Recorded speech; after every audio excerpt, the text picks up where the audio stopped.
Trump 72 and lived there till 9 years ago.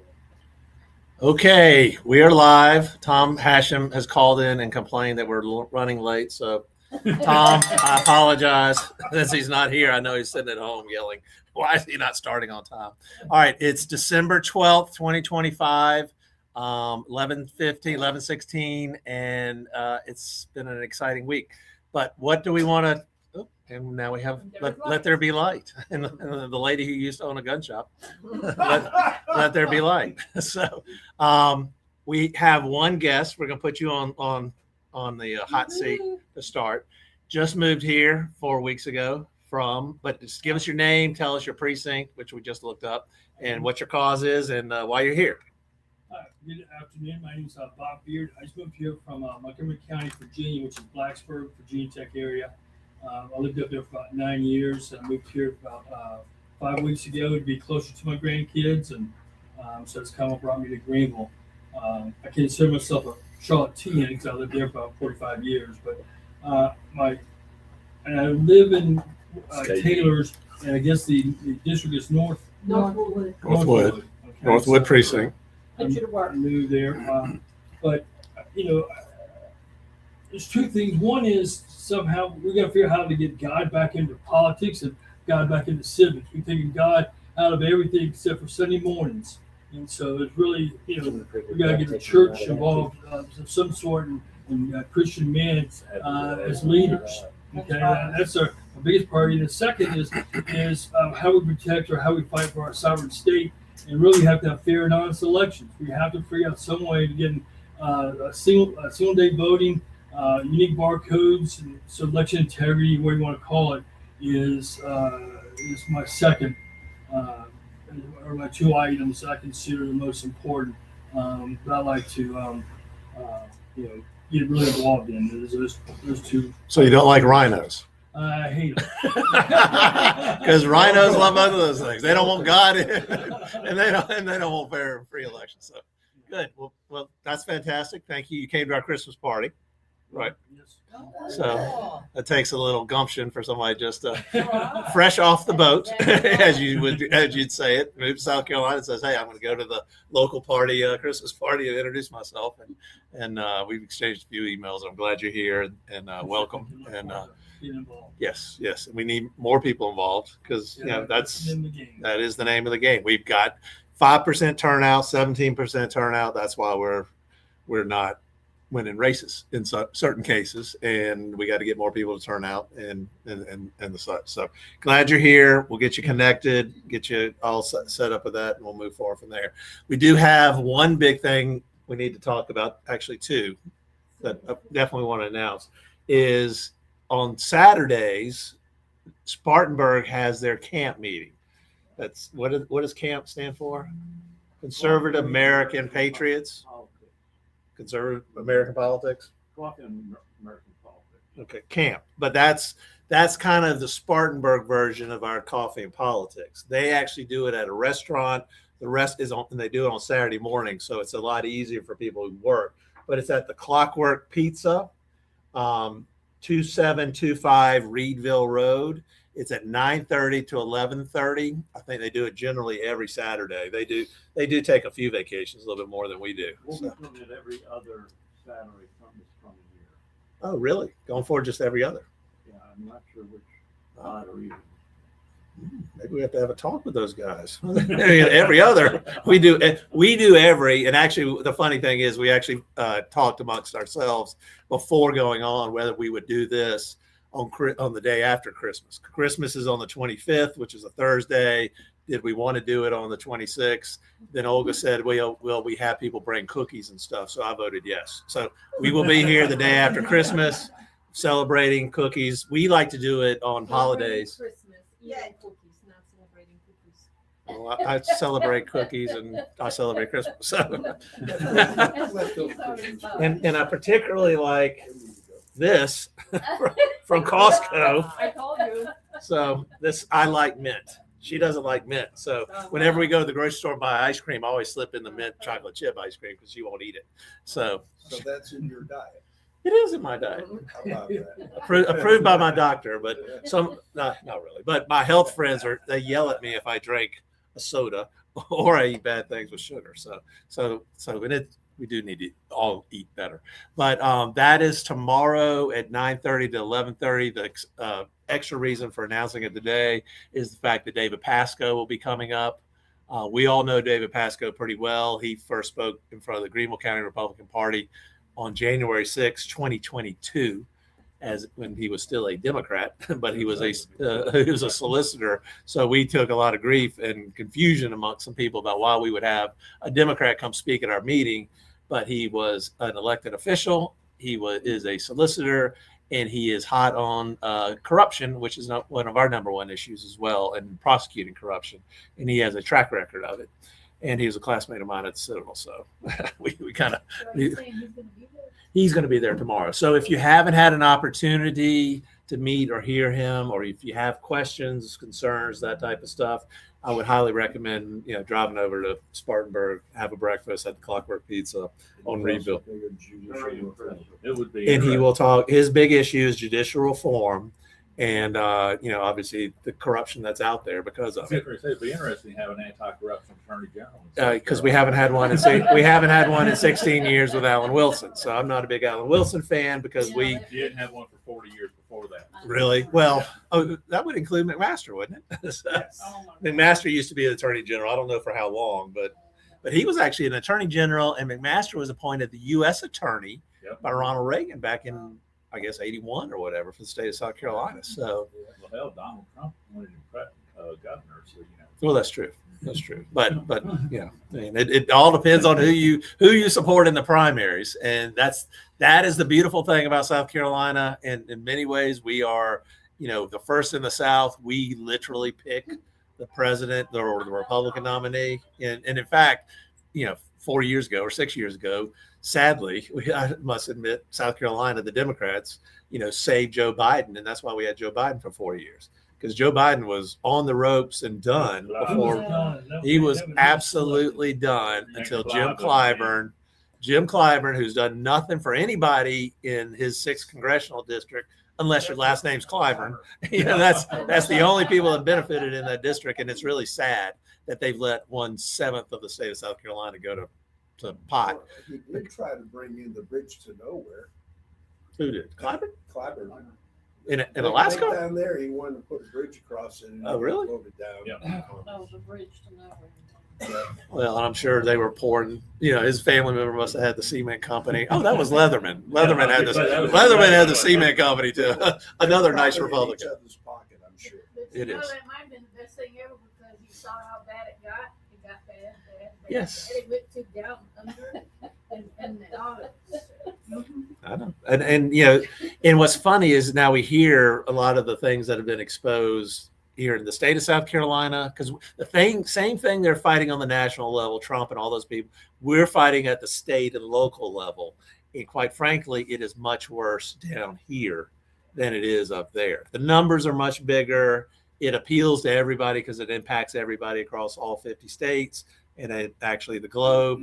But what's going on here in Greenville and all this type of stuff locally, Charleston, all across the state, and in North Carolina as well, it's horrible and it's bad. And the more we expose it, the more the other side digs in and tries to force it and run us to ground, get us tired. And so we then go out there and quit, but we're not quitting. And I think they're starting to realize that. But, they actually pop up and do more things that are more egregious, which actually gives us more of a reason to fight. But that's just, it has to get to that inflection point where it just builds up and then the dam will break, right? So that's what we're trying to do. We're putting a crack in the dam and we're fighting and eventually the dam will break and, we'll hopefully have some clarification. But that's what 2020 was, the election of 2020. The stolen election of 2020. That was the dam breaking and woke a lot of people up. It was like, holy cow, this is not right. They put Tina Peters in jail because, She was pardoned yesterday. Yes. Pardoned by who? Donald Trump. Trump pardoned on federal issue. Well, okay. Basically what they said They're was fussing that about it. Colorado will probably fight it, but there's evidently something within the their ability to enact the supremacy clause, where Right. she will be released until appeal. But did everybody know the other big news that happened yesterday? Indiana. That Mike Pence cost us Oh, 2 gosh. potential seats. I heard them on the drive over. We heard Gallagher talk. I guess what's nice, I never really considered Gallagher on WORD as being a huge conservative, but he was a lot more so when he was local. He really was. maybe he was, but I don't. But he was playing Steve Bannon. Now it appeared that he was interviewing him, but I think he was taking clips from Steve Bannon's War Room show and talking about how he was MAGA and all that kind of stuff, but how Bannon actually gave him some encouragement, and they were talking about the Indiana thing. But I don't know, because I did Mike busy Pence was yesterday. they say, well, from several people I know up there said that the driving force behind the Indiana Senate voting down the bill that had passed the House last Friday. Was that the redistricting? Yes. bill? Yes. Okay. That would have taken them from 7-2 to 9-0, Yeah. which is what Indiana should be. Yeah. And the Senate had 21 Republicans that voted with all of the Democrats to block it. Mike Pence is extremely, Scumbag. yes, fully agree. But You've been so nice. Yes, I do. that's okay. We run a clean show here, so I mean, a That's why I scumbag wasn't- is an okay That's word. why I stayed with scumbag. But the other thing that is an interesting reflection upon that, there are people that are so bitter and angry because they lost or they got called out or whatever. You know, We experience it here locally too. I mean, it's, we saw nationally, you see the Trump derangement syndrome, you see the Jeff Davis derangement syndrome. I mean, it is absolutely insane. They will destroy this country. They will destroy this state. They will destroy this county because they dislike somebody else. Mhm. They sit there and say Mike Pence says he wants all this conservative stuff, right? Mike Pence is a huge pro-lifer, right? and was Who a has great done more? governor. And maybe, I guess, I didn't know him back then, but for a guy that is all about pro-life, who has done more for pro-life in this country in the past 50 years? I would say Donald Trump. Mhm. I mean, he created the 6-3 Supreme Court we have now that overturned Roe v. Wade, that got it back to the states so we can fight it in the states where it's probably a more appropriate thing. So I mean, it's like that guy has literally done more for the pro-life movement. Whether he talks a little wavy sometimes, but I think that's politics and that's the national thing. And it's incumbent upon us at the local level to start educating people on what that life is. Because teaching, I know I use the wrong word sometimes, but we are supposed to teach. We're not educating, we're teaching people. But teach people about what it really means to show that is a life there, not just a clump of cells that, it's okay to do anything with, just like if I took some cells off of my skin and did a skin graft. I think one of the best illustrations of that today, that anytime it comes up, people need to say, well, if it's okay for the mother to kill the baby in the womb, why is it if the pregnant mother is murdered, it's a double murder charge? Right. I mean, Because I really don't understand. We half recognize life, but we don't fully recognize life, and it's, and I've talked about this many times. I used to think it's not my place to tell a woman what to do with her body. But it's not her body. That's the point. But it took me, I did not realize it until at some point, and I can't tell you the exact day or what it was, but there was some point that I was like, oh, well, I'm not telling the woman what to do with her life. It's what she can do to another life. Just like I would tell a murderer, you can't murder somebody else because you can't do something to somebody else's life.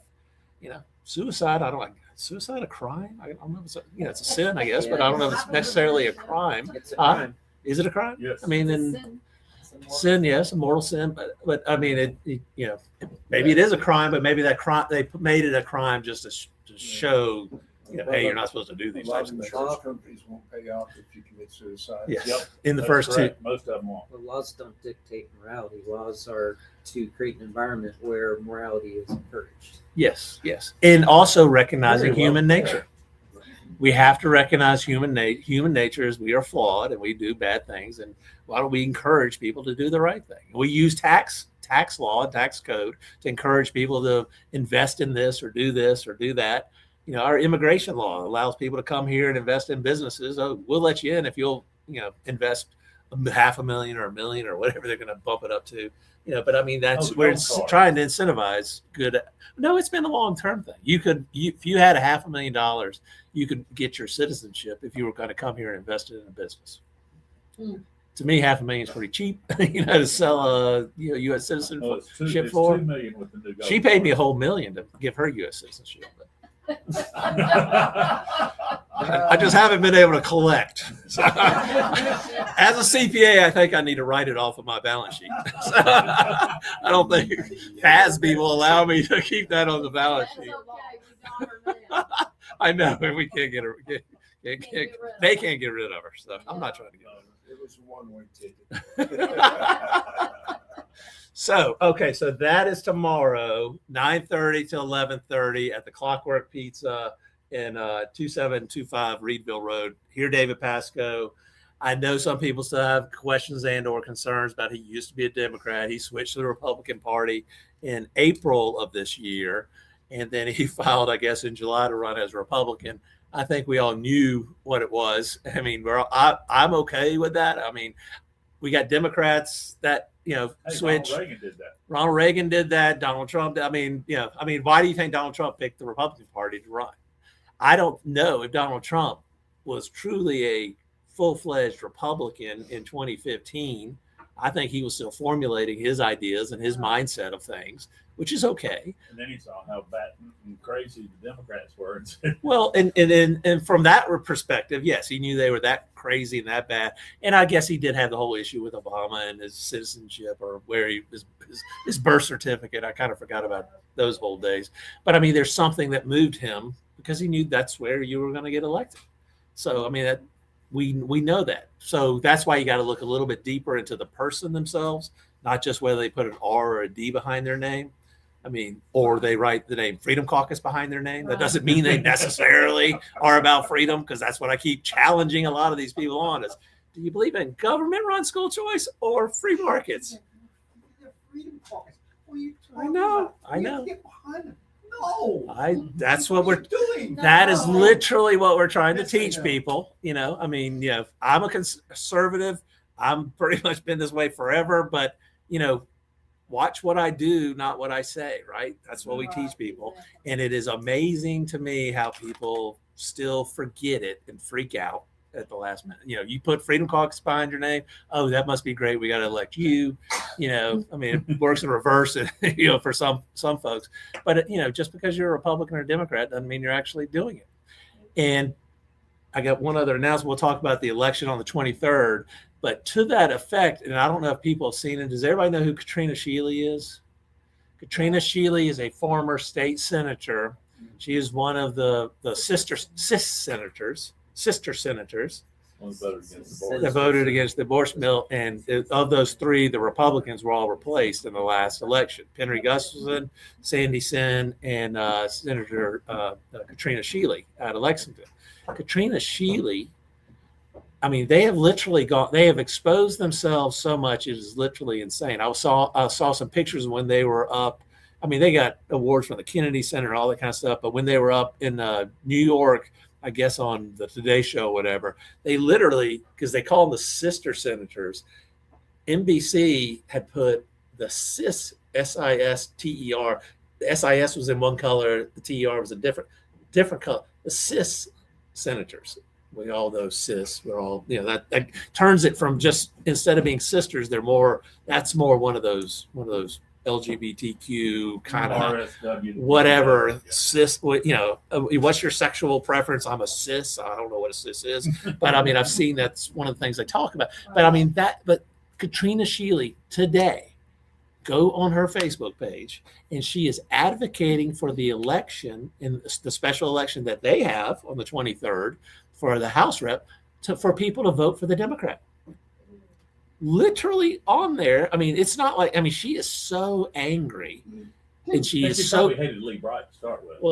Well, at least she's doing it down there, not up here. And we'll talk about the Lee Bright thing, what we got to do up here, and what's going on there. But I'm like, she is so angry at the Republican establishment. She is now willing and going after in supporting a Democrat. And you can tell this guy's a far right Democrat. He's been, endorsed by the, one of the education groups and all that kind of stuff. And it's like, this is the guy, and I'm trying to think. There was a picture of the Democrat that she's supporting with that Mike Kelly guy. He's that senator. Yeah, the astronaut guy. I mean, the seditious. that was part of this, seditious six. Yeah, out of Arizona. And there's a picture of him and that guy, celebrating whatever he's talking about. Great, Mark Kelly. That was, from before this sedition thing came out, of telling the military not to follow Trump's directions, and everything Trump says is a lie and illegal. So, and but it's just like, why has she exposed herself, or is she just that angry about it? I think it's a little bit of both, but All the above. all the above. But I'm like, this is where people go. And it's like, there's so much in politics. We literally, Olga made a post, and then we'll get to the election piece. Olga made a post about, because I guess everybody heard this week that Joey Russo is not going to run for re-election. Yep, I saw that. That's why we I saw that censure. on your page. That's why we censure these people, right? We censured him for the second time on October 13th. I guess we voted. That was our second vote on that. But I'm like, we censured him and Dan Tripp and Liz Seaman. Only Dan Tripp and Joey Russo are up for re-election this time. The only reason I think, and she could have, it's a tougher district, Liz Seaman escaped is because we had a candidate that was going to run against her 2 years ago, and he had to drop out for some family health issues or whatnot. So she didn't have an opponent. So Liz slipped through. We will censure her again in 2 years if we're around. But we censured Dan Tripp and Joey Russo as the final two Republicans that voted for the tax increase in 23. And, within, less than 2 months, Dan Tripp has said he's not running for re-election, and Joey Russo says he's not running for re-election. Yes, it's fantastic. Now, do I think our censure back then and on October 13th is what made them make the decision? I don't think it was 100% of their reasoning, but the fact that it's a crack in the dam that eventually it collapses. Eventually Dan Tripp said no. Eventually Joey Russo said no. Well, guess what? The crack in the dam started when we censured them, because I don't know anybody that was doing a darn thing to get rid of those guys. Well, because most people don't pay attention. They actually have a county government. Well, some people don't. And some people think if you have city government, you don't have county government. Because we had to answer that question, or saw that question asked the other day by somebody. And we're like, if you're in the city, you have both. Yes, I know. But somebody made the comment, they were like, oh, as the city expands, doesn't that redraw the lines of the county representation? I'm like, it has nothing to do with the county. You have both. But, that's another more in-depth discussion to have.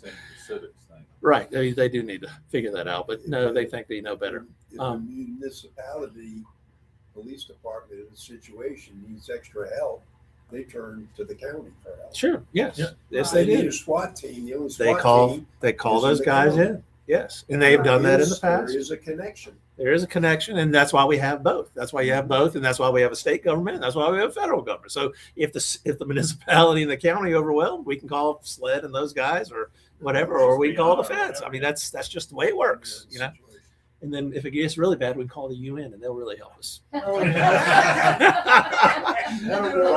love when people are going to take these clips. We call the UN, and they'll help us. Right?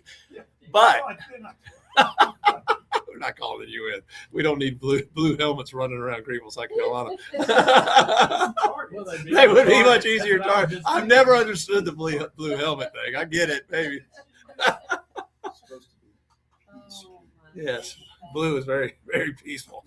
But 4 years ago, or 2.5 or 3 years, whatever it is now, our guys, and I give Jim Wicks and Harry Clark the credit for it. They wanted to go hard after county council. They sat there and they came up with the original palm cards. They bought them. They did it. And then we censured them, and then we handed these things out. They bought a website and built a website, no repeal the tax and whatever it was at the time. They were doing all that stuff. We kind of helped them, and as they're part of our team, and built it up. Other people got on the bandwagon. That may have encouraged certain candidates to run for office. Gary Collins was probably going to run.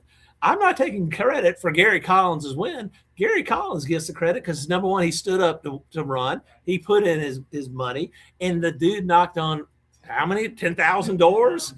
Nobody should take credit for Gary Collins' win except Gary Collins. Other of us helped, but he was the one. Actively involved for many years. Yes, So Gary he's has well been. known. And he ran for office in the past, and he drives a school bus for kids. He does a lot of good things. Same, Kurt McGahee, ran, and who was the other one? Who took out Butch? Yeah. Kurt did. No, Curtis Harrison. No, Butch. Well, there was Chris Gary Harrison, did, Gary. did Butch. Okay. Kurt. Oh, and then Kelly Long. Kelly Long took out Barnes. But I'm like, to sit there and, some people want to take credit for it. Those people are the ones that put their name on the line and their money and their heart and their energy and their embarrassment and all that kind of stuff, that they're the ones that deserve the credit for doing it. The rest of us just helped and tried to facilitate as best we can. But you can see people get all angry about that and want to take credit for it, which is quite interesting. Normally people want to hold a microphone and they can't. Now, what we want to talk about is December 23rd. Is the runoff election. So we mentioned what they're doing down in Lexington. I know it's a Republican versus a Democrat. I don't think that Democrat's got much of a chance or an issue, but it is December 23rd. There's 3 House seats or 2 House seats in Lee Bright's election. Okay. So there are not going to be a lot of people thinking about elections 2 days before Christmas. No. And if you look what's going on here in Greenville and Spartanburg, the main issue for us is to make sure Lee Bright gets elected. The Democrats are making a concerted effort to run a write-in candidate against Lee Bright on December 23rd. Now, apparently they made a mistake of not putting somebody up, so at least on the ballot, it will only say Lee Bright's name. So it is pretty darn tough to get that many people out and that many people to hit write in and type in somebody's name, especially when the guy's name is a little different, not simple like John Doe or Jeff Davis or something like that. Bob Smith, that's easy to remember. It's like when Brett Braccato did his write-in campaign years ago. He literally had to teach everybody in his county how to spell his name, because how do you spell Braccato? The real problem on this to me is the number of people, particularly Republicans, that because they'll see, I'm sure there'll be people putting out sample ballots, and the sample ballot will show, Lee Bright's already won this. I don't have to show up. Yes. We got a tough enough time getting people out. We got to get more civic engagement, more municipal turnout, all that, or just election turnout generally. But people will think it's a done deal.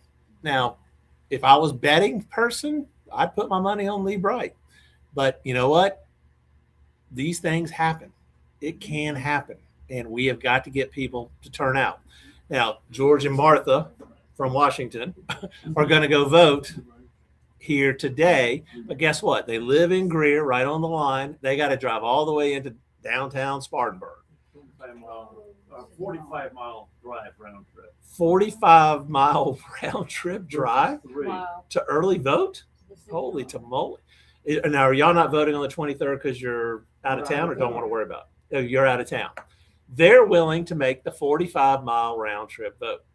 Now, in our truck, that would probably be about 10 gallons of gas. Not really, but pretty darn close, probably 5 gallons, but I'm like, you're making a commitment. How many people are willing to make that commitment? We have to get our people willing to make that commitment if they're not going to be in town on the 23rd, 2 days before Christmas, or they're going to be like most husbands out late trying to buy and shop for something because they didn't buy anything earlier. Olga's probably getting a shirt, a Trump shirt from here. Oh, she sparks out. Look at that big smile. She's excited about getting a shirt. But that's what we got to do, because here on the Greenville side of the line, the only place anybody in Greenville can vote, early vote, is at McAllister Square, Monday through Friday, 8:30 to 5. Now, if you work, it's pretty tough to get there. If you live right on the Spartanburg line, or that small part of Greenville, which is enough numbers to help Lee Bright win in the primary, but I mean, it's a drive for them. And at least y'all can probably hop on the highway and drive straight into downtown. But over here in Greenville, it's from that area to get to McAllister Square. It's all back roads, pretty much, I think. Or Wade Hampton. Yeah, maybe. Yeah, that is a way to get there. That's true. Yes, you could do Wade Hampton, but the 35,000 other cars a day might not get out of your way. But so what we're going to be doing is pushing folks in those particular precincts for the Senate 12 to get out and vote. If you can early vote, that'll be great. We want everybody to do that.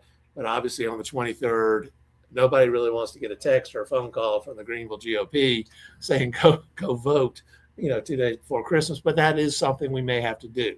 So we're going to be reaching out and talking to folks, and Spartanburg's doing it. Everybody's encouraging everybody to come out and vote, because even if it's 1 in 100 or 1 in 1,000 chance, the last thing we want is Lee Bright not being our state senator from Greenville Spartanburg, that particular 12th district. What about text messaging campaigns and stuff like that? Or oh yeah, I mean yes, we will probably do it to remind people from the party perspective.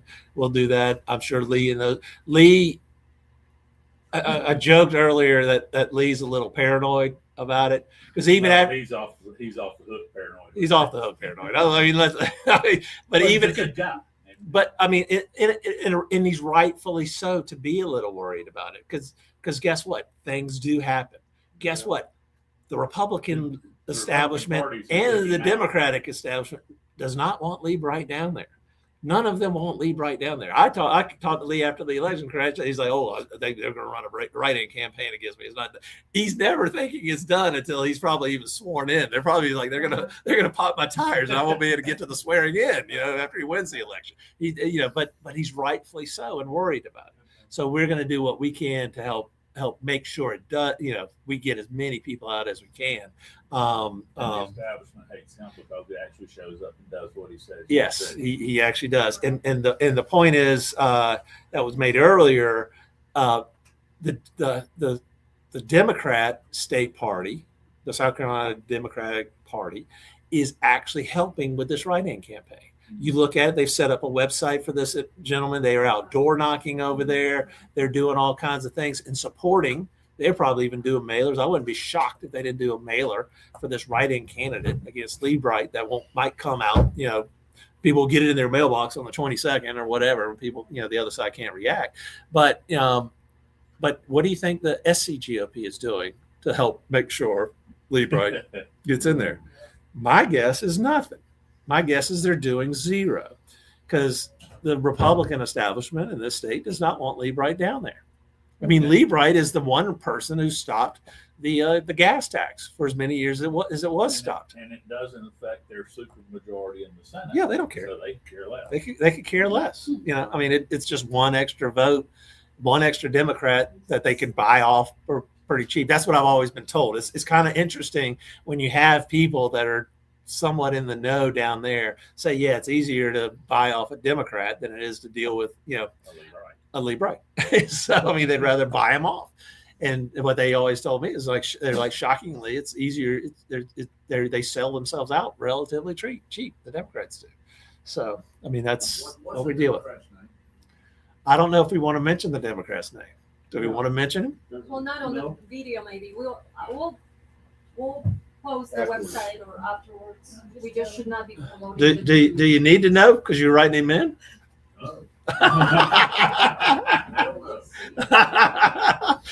We run a clean video here. I heard that word. I'm teased, but I mean, I don't know if we want to promote it. We could throw up the website or whatever if you're really that curious. Go look for. But I mean, it's a legitimate campaign. It's not just some rumor mill that's out there. They're literally in the Democrat chair for Spartanburg. She ran for Congress against Timmons she was the Democrat that ran against him his last term. But she's out there knocking on doors and saying, "Hey, come out and support." Let's, and his name is still this seat. Yeah, they think they can steal the seat. So that's what they're out there trying to do. So, Ron. Don't assume anything, because I called several people who are precinct involved, they weren't gonna vote because they assumed that they're gonna win. They look at the ballot, there's That's only one crazy. name on it, there's no way Even anybody if else they're can know. close friends of yours, crazy. they call them in. Yes. Even if they're involved in the party. And that's, We're in District 6, which is yes. actually this district. So Same so stuff. think about that. There's literally people that are involved that aren't going Vote. necessarily thinking they need to go vote. They looked at it and made the decision they weren't gonna take the time because It's Christmas. challenge. Yeah, there's no challenger. It's Christmas and it's 2 days before. Now, so we'll use it as an exercise to go through the process a little bit. We're not going to go crazy and have people writing envelopes and doing all the things that we did for the primary, but to get people to come out to vote and all that stuff. But I mean, we've got to let people know, and we got to let them know that it's important, and that's and Ron makes a good point that even people that are involved forget these things. Yeah, we all get complacent. We think it's over. What we've always emphasized, we're talking elections. What we always emphasize is most of the time we get people elected, and then we think it's over. No, that's even worse. We get them elected. That's where it starts. Because guess what? As soon as somebody gets elected or they win the Republican primary, every lobbyist starts calling them. Every lobbyist starts sending them a check. I know a guy that won his primary, and he said next week I got a $1,000 check from Duke Energy. Duke Energy doesn't return our phone call, I can tell you. Doesn't return most of these challengers' phone calls. Certainly doesn't, a challenger. But as soon as you're elected and you're in there, they're sending you a check without even asking. And look forward to helping you Yes. forward. Yes. And it did send to both parties in Virginia. They just said equal. Get protection so you have rate increases they want. Yes. They something like a Duke Power, they fund everybody, but they fund the incumbents. The last thing they want to do is take a risk and fund a challenger who doesn't win, and then you got an incumbent who's so angry at Duke Power that they're going to do anything and everything in their will. Like Katrina Shealy is bitter and angry and upset about whatever. She's now supporting a far left Democrat. Just like, some of the people that oppose us, just like what Mike Pence did and those people did in Indiana, because they hate Trump so much. They would rather this country go down. They'd rather us lose the House than to sit there and do anything that Trump wants. So, well, the bad part yesterday from listening to some of the people I actually respect is that by Indiana going down yesterday, there's probably 4 other states that will not pursue redistricting now. because They were saying those 2 seats in Indiana could actually have accounted for potentially 10 to 15 more Republican seats across the country. and But now the trend is that, you can't pass redistricting. are we going to do it here in South Carolina? Are y'all doing it in North Carolina? We've already done it. You've already done it? Okay. Yeah, we're going to be. And that got approved by the courts too. didn't We're it? going to be 12. Yeah, last week got put out. Yes, we will be 12-2, Versus what do you know? 10-4. That's an extra 2 seats. It could mean everything. Uh-huh. Those 4 seats in Indiana actually equivalent to 8 seats, right? Because you have I think it's 2. Democrats that are not going to be in. There were 2 seats in Indiana that were passed. 2. Well, it's 7-2 now, and it's going to go to 9-0. But those 2 seats, two Yeah, pro turns forward. Democrat would now be voting. That'd be 2 less Democrat votes, 2 more Republican. So I see what you're saying. It's really 4. I heard Yeah. that number So, 4 yeah. on the way in. Maybe the 4 is where they're saying it's a 4-point swing. It's kind of like when we talk about with Steve Nail losing by 22 votes in the runoff. That's not really 22 people. It's 11 people. If 11 people had voted for him versus the other person, We didn't. then Steve Nail would have been a tie. But but it's 11 people. I mean, it's a very small number. So I mean, and votes matter. I mean, Stan Juvelakis here when he won county council 5 years ago, I mean, he won by 2 or 3 votes. In 1/12 of Greenville County. So 1/12 of 550,000 people, that election was made a difference by 2 or 3 votes. Of course, I told Stan it was my vote. Well, the thing is that happens Because he all was over- our county councilman. That happens all over the country, which is the thing that nobody talks about because of, as we talked about earlier, our education system has gone out of its way to teach each subsequent generation for 40 plus years now that the only thing in government that matters is what happens with the shiny things in Washington, D.C. So why are you going to worry about showing up for city council? Or why are you going to show up for county council? Or why are you going to show up for state legislature? Right. But we sat there and opened this up that, hey, that's the shiny thing up in DC, but it is much larger, much bigger here at your local level. And it's where the work's actually done. Yes. And if the number of people that are involved in municipal government, county government, state government dwarfs what goes on at the federal level from the number of people. Bottom up, not top down.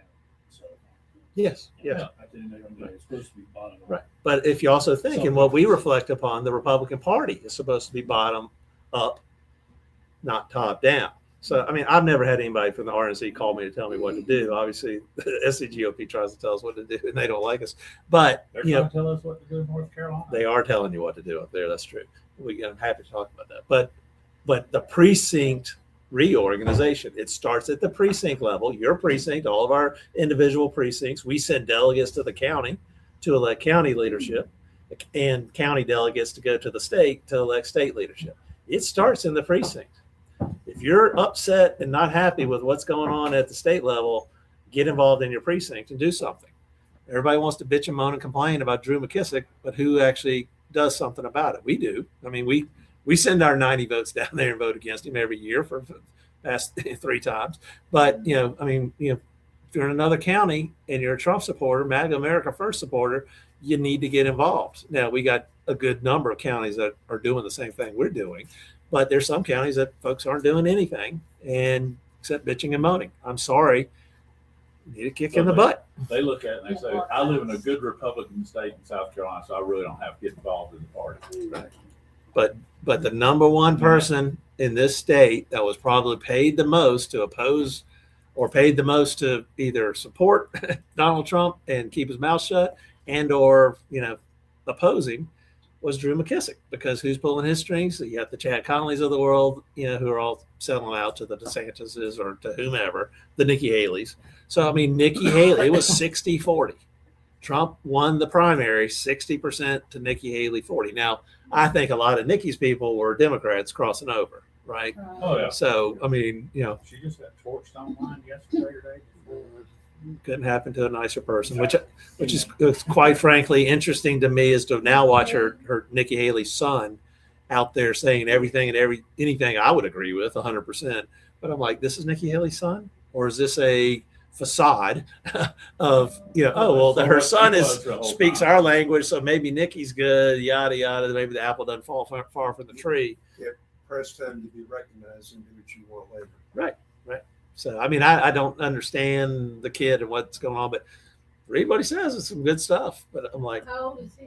I think he's 20 something, 21, 22. I'm not sure exactly sure. Still learning. He may be in college too, but he's saying our stuff is what I'm saying. He's saying the good stuff. Has he graduated? He just graduated college. He's 22, too 23. old to keep on a job. And, you know, what he took a degree in. What's his degree? I don't know. But Probably a STEM field, since that seems to be the hardest place to find jobs, because you're having to fight the H-1B visa people. True.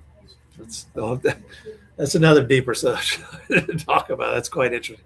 But I did see that I checked out. I don't follow it all the time, but I checked out JD Vance's X account the other 2 days ago.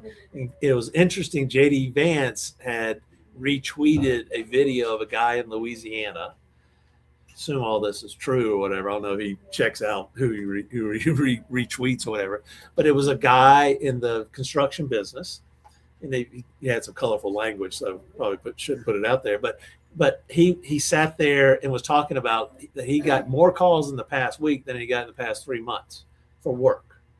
He's got general contractors calling him to help finish up jobs and all that kind of stuff, because he's like, all the illegals down there don't want to ride around, don't want to show up to work, number one, because the ICE is around. And so it's helping, Well, you I know, can tell you about it. so they don't want to show up for work because that's where they're going to get raided. And they don't even, he's like, they don't literally even want to drive around in a truck with a ladder on top because ICE might pull them over. You know, Well, I'm like, you know, I was- wouldn't go to work either if I was illegal, and I wouldn't drive around in a truck if I was illegal. I was in and out of Charlotte 4 times during the Charlotte Web offensive. Yes. They had 30+ thousand children a day that did not show up for school. Oh, Wow. There were business in certain corridors in Mecklenburg, Charlotte. There were certain corridors where there would be 8 and 10 businesses that were closed because they had no clientele. And I was talking to a law enforcement friend of mine the other day, and he said that what he's been told by some of his friends in Customs and Border Protection, Charlotte's Web was just a reconnaissance. Oh, yes. event. No. He said, when they come back in January or February, they'll bring the big buses. Yes. They're dead. I mean, Tom Homan, he may be my biggest hero Yeah. of, I mean, even more so than Trump, Really? because he absolutely skewered somebody I love on it. TV yesterday, the day before, and they said, well, what do you think you're going to do? He says, we're going to round every damn one of them up we can find, and we're going to take them out of the country, whether they want to go or not. And he's serious about it. And It's a hard Tom Holman used to come. We're Yes. gonna have to scoot. Thank you, guys. Great. Love the hat. We're Yep. gonna go vote. Go vote. Congratulations. All right. Brighter outlook. Lee Bright. Just check that one and go. Thank y'all. Bye, George. But no, and but what Martha, Homan's doing Washington. is I don't think people really recognize. Merry Christmas. Right now, the last number I saw is they're estimating there has been 1.8 million self-deportations. Self-deportation and is what you want. and almost 600,000 deportations. So that's almost 2.5 million illegals that have been removed. Wow. I was talking to a real estate buddy of mine. He says he is actually seeing, which he's in Charlotte. He says we're actually seeing a reduction in real estate costs. And Yes. a year ago, it was going up at 12 to 15% a month. If you want to solve, and somebody told me this the other day, or just made that connection for me, which I thought they were spot on. You want to solve the affordability housing crisis? Right. Deport all the illegals. Yes. Particularly the exactly Somalis. right. Yes, deport all them. How many housing units open up, Yeah. and you've now got affordable housing again. So don't tell me you care about affordable housing and you want to keep all the illegals here. And what happens to food prices? What happens? I mean, it's It's a snowball. yeah, exactly. Every little thing gets bigger and bigger. It as I told this person, I mean, it was okay when it was 1% or of what it is today, or a very small number of people. We are a generous country when we want to help people, all that type of stuff. But the numbers become overwhelming, and now it becomes destructive, and it Well, there's and will it's sink what us. President Trump talks about. These countries, exactly, they've emptied their prisons, their insane asylums. Send them all to us. Yes. I know. And That's what they did in the 1600s. That's what, that's how we got here. We don't need any more of us. That kind of us. Mostly Australia too, so Yes. although it calls Tasmanian Van Diemen's Land back there. Really? I don't know. Australia populated. Yeah. The British got rid of all of them. and then Australia did one of the greatest things. That's how for Georgia society. was established. Georgia was a Georgia penal colony. a debtor's colony or whatever too. Well, So Prisoner colony. active social media for anybody 16 and under. okay. Kind of public party, Tom's different. We're answering the phone. I got something I'd like to share. Receptionist Yeah. in charge. Please do. Okay, for those of you that know me, And speak loudly so they can. for all of you that know me, I'm the legislative representative from Fountain Inn, okay? Well, here lately, I found out that they are reworking their zoning standards and codes, okay? And it started opening my eyes, and I started to study. You talk about being at the ground level to get things done, we need to get active, okay? There are standard codes that they use for each zoning area, which does not reflect what the description is of those areas. You need to get into the detail to figure it out. Now, you have county zoning board and you have municipal voting boards, zoning boards. I don't think they're talking to each other because what they're doing, from what I've seen in this rework, there are people that buy into some residential subdivisions that all of a sudden get surrounded by industry, and what happens then to the home values? They go to tank. These people aren't talking to each other apparently, or if they are, there's a master plan going on. One of the two.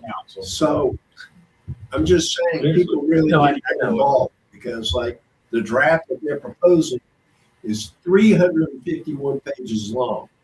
The average guy like me can't digest that. But what can? So we just got to take time and work on it, but everybody's got to get involved. You need. And Scott and I are already talking about getting it on that deal there with Peter, but you know, I thought it was. This was. It is.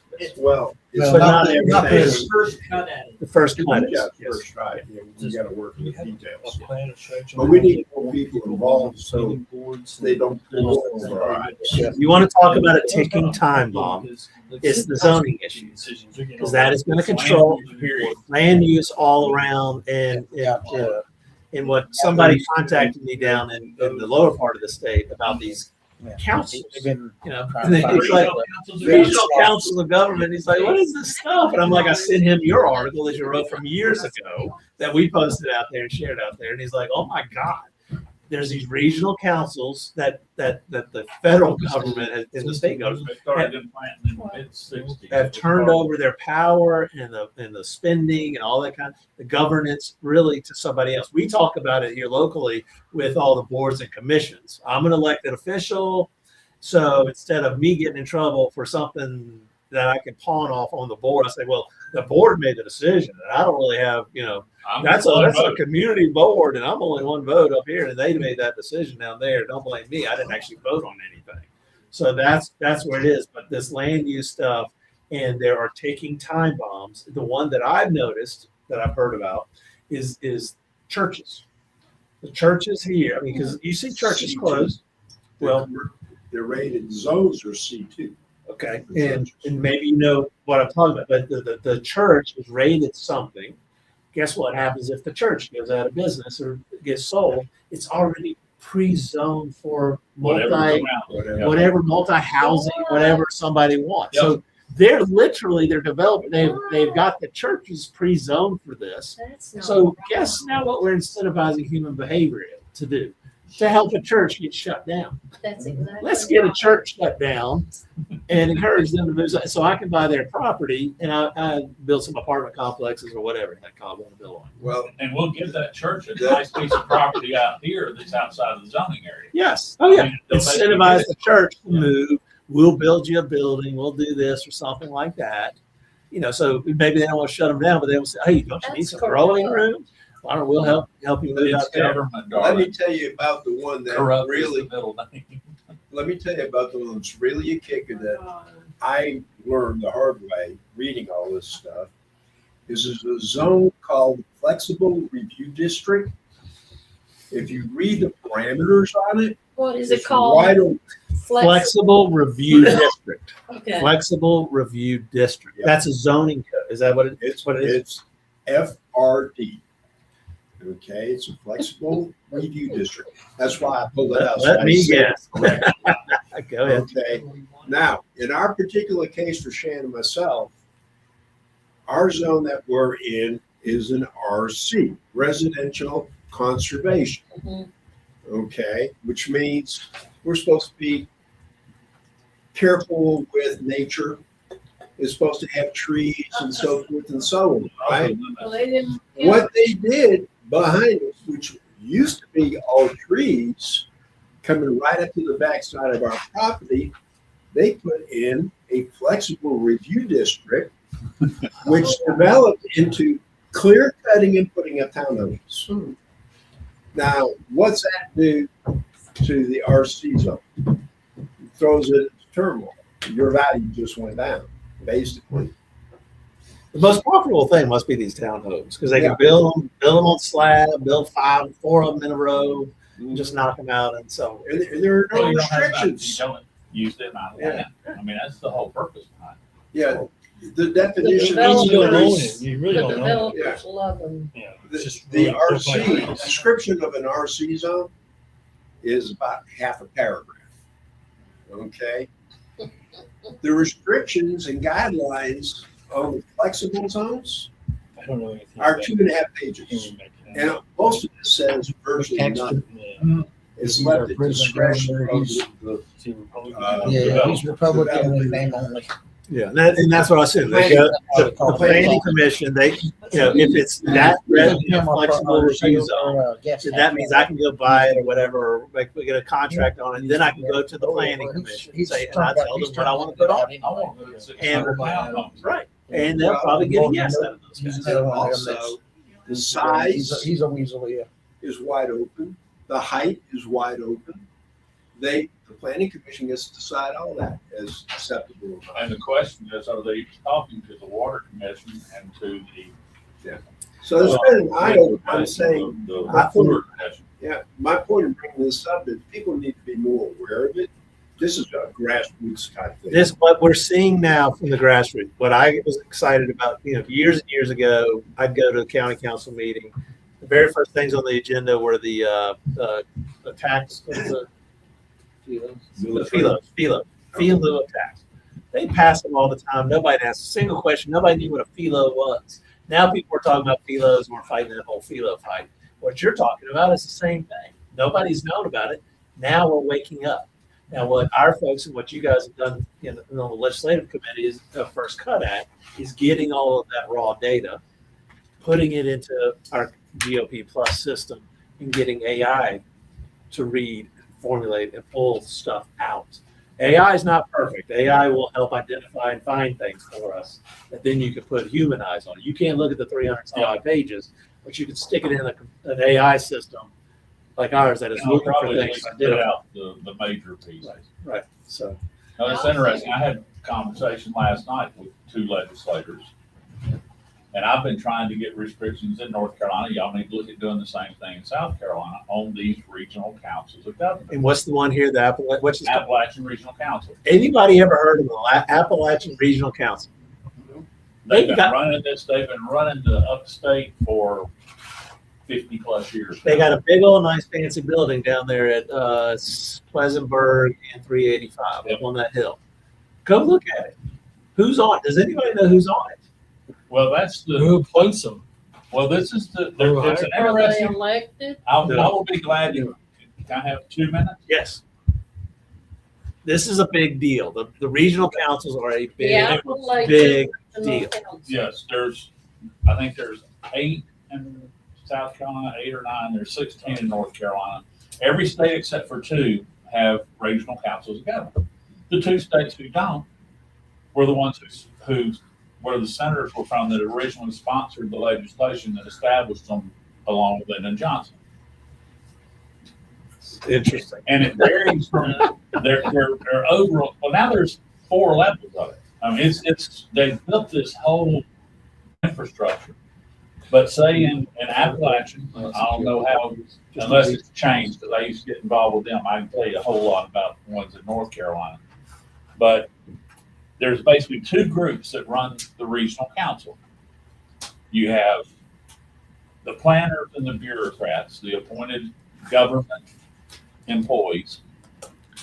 And then, say, for instance, in Appalachian, every city or county government will have a representative that serves. And as I taught some people who are fighting 77 coal lines, they said, well, we're showing up at every Thursday monthly meeting. I said, no, you got to show up at every other Tuesday morning meeting. And they said, what are you talking about? And I says, oh, yes, there is I can't think of the exact name, but every one of them has. And I refer to it as making the sausage, which is what they do on Tuesday mornings. And then one Thursday a month, they have the breakfast club. And if it is on the agenda It's too at late. the Thursday night, It's too bingo, it's too late. Mhm. Wow. I mean, and they have been running this scam for Decades. decades. And what happens is they're the ones that bring a lot of these federal grants into your area. So if and it's like Central Line, which is the one that Charlotte is part of, 9 counties. They operate on a commission schedule. In other words, they take a cut on every grant they bring into the area. Then you'll have another regional council, and they do all of theirs where they do the direct work. That's just like the one I live in, which is called Foothills. Every Section 8 housing project or Section 8 housing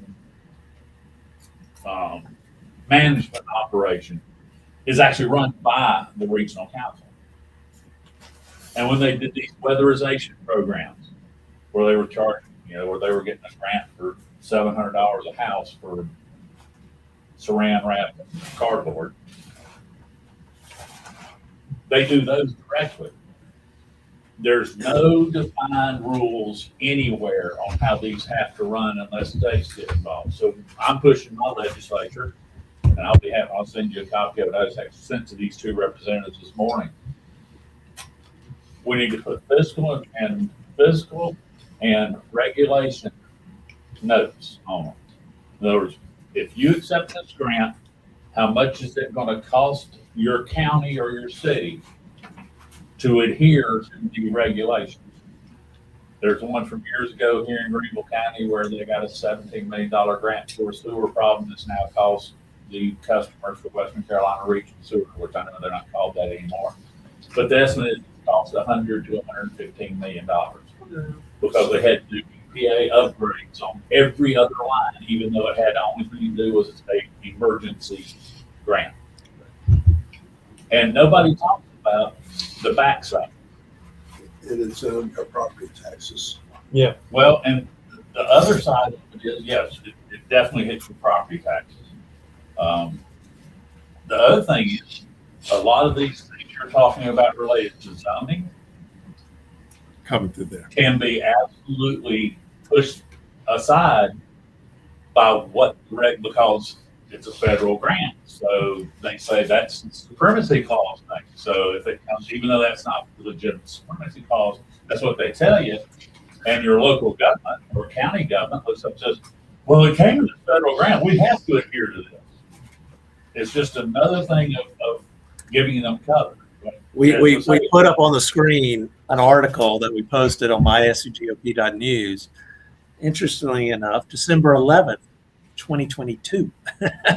So it's been 3 years since we posted this article. It's an article you wrote, and it has to do about the regional councils. And if you move up a little bit older, I'll read the title.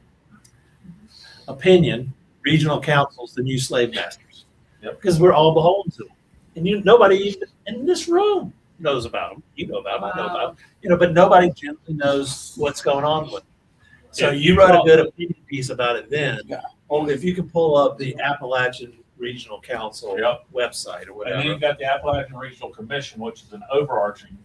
I get emails from these people weekly. I mean, it's a money laundering scheme. And if you've got a friend that wants to put in a special new educational training program, then all of a sudden it'll pop up on all the emails, all the websites. And I just saw one yesterday, because it came out on Thursday, that there's a job, a training and whatever they call it, job development, workforce development project.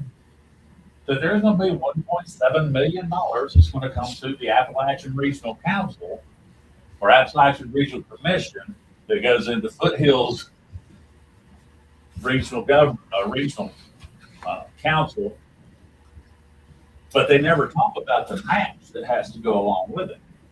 So they say, okay, we've got $1.7 million in federal money. This is wonderful federal grant. But the total cost of it over the next 5 years is going to be $8.5 million, and the rest of that comes from your local county and state revenue. And I mean, they've been building this thing. It goes back to Lyndon Johnson, when the Great Society happened and the Civil Rights Act. Lyndon Johnson says, we're going to have all of these wheelbarrows full of money for reparations or this desegregation. But he said, there's some of these states we really might not be able to trust with this. So we're going to go in and we're going to set up these voluntary compacts of local and county governments, and we'll run the money through them. And this has been going on since 1967. Wow. The first one's up. And I got thrown into this because of actually a sewer system thing that happened up in the county I live in. And I started trying, one of my buddies, I still get mad at him sometimes because I said, you threw me down a rabbit hole and I still can't find the bottom of it. But I started digging into all this, and the thing about it is there's no overarching, there's no overarching structure. So that's like one of the things that I've, in my proposed legislation, if you go to North Carolina and look at regional councils, there's 16 regional councils, and each one of them has their own website design. Because they've got a web designer within their region that they want to run the website through. And I told the legislator when I was talking to last night, I said, you can go and waste hours trying to find where the particular stuff is. Why don't they have a universal website design? I mean, it's caught up, some caught up because they found out there's some other. Because saving money is not the issue. Laundering money is the issue. The problem was I went and looked out of the 16, this is a year and a half ago, out of the 16 regional council websites, there were 5 that the most recent calendar item was 3 years earlier.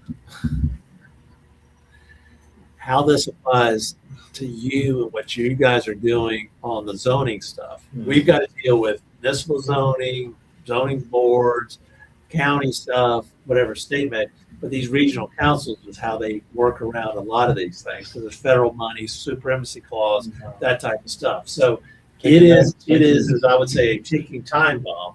It has been going on, for, as you're saying, 40 years or 60 years, and it's a way to work around all these things. As I told my friend in the Low Country that asked me about it 2 weeks ago, I said, this is the type of stuff lawyers like me used to set up, because it was a workaround of all this stuff. It legally complied with everything. And we didn't have to deal with the local people causing those problems. So that's what we did until now, we figured out how evil these things really are. And usually to placate the local or county government is they walk in with a $1 million federal grant. Right. But there's matching stuff and there's other requirements. I mean, that $1 million may end up costing Greenville County $10 million. And that's right. But they've got a nice building. They've got a nice building. Whoever knows where that came from, no bills on it. They have multiple committees that they appoint everybody and their brother, who's all part of, in all likelihood, the deep state or whatever. Joe Dell's on there. Go look at their websites and they'll just. Mike Burns is on there. Yep. We all a lot of people like Mike Burns. I'm looking at the Greenville list right now. You're looking at the list. At the list of the Greenville. Who's on there? Of course, Mike Burns, Reverend Grady Butler, Corey Collins, Enos Fant. Ennis is on there. Lillian Rock Fleming. Right. Yes. Don Godby, Alan Mitchell, Russell Stahl. Alan Mitchell. Why are they putting a Democrat? I mean, it's okay, but I mean, go. Russell Russell Stahl's on there. Because regional councils are nonpartisan. And yes, and Mayor Brandy Adamon. Whatever. Yeah. That's probably the TR mayor. I don't know. I'm not sure. Yeah, typically you'll have at least one elected official from each county and each town, and in some areas like in Mecklenburg, because it dominates Central Iowa, I think they've got a member from each of for every 2 council districts. So back to your point, you think they're making their decisions at county council or city council meetings? No, those people are making the decisions right there at those council meetings. They're going to the Tuesday morning sausage making, and by the time, I mean, it's yes, and they're trying to figure a way to get things done there and avoid coming to county council or city council. These are probably the guys that are guiding the city administrators. Something. Well, because the city administrator takes it to the council for Really? Well, and in a lot of cases, again, every one of them operates on a different design. Because like I said, in some of them, they do the work within the council. Some of them like Central Line, Charlottesville, or Triad, which is up in Guilford area, or Greensboro. What they do is they run it on a commission. So every time if they bring that $2 million grant, then $200,000 of it goes into their operating budget. Everything's smoke and mirrors. Uh-huh. It's all smoke and mirrors. That's what all of this is. The whole point. Boards and commissions, the regional councils, all that stuff is all about smoke and mirrors. And that way you understand that it came from Lyndon Johnson, who was the ultimate smoke and mirrors politician of the mid-20th century. Thank you. And what somebody told me recently, who about the bus issue, like here in Greenville, we've got a couple buses, electric buses from that company that shut down. They shut down. But they're sitting there. They can't get parts for it. They're not working, right? So the buses are sitting there. We can't even get rid of them because if we get rid of them, we have to pay the feds back for what their part. They're one third. Federal transportation, Right. green energy, But transportation. We had school buses. The same thing happened to us in Virginia. But think about this: we bought those buses in the first place because, it's only going to cost us $500,000 versus the $1.5 million because we're getting this money from the feds. Now we put the money in it, we can't get it out. Can't use them. We can't use them. I mean, but nobody's going back and investigating Even if you that. try to pulling dispose that out. of them, the disposal fee for the batteries and everything will be out. Oh, yeah. For nothing. Oh, yeah. Yes. Yeah, those special purpose batteries, so they have no other use.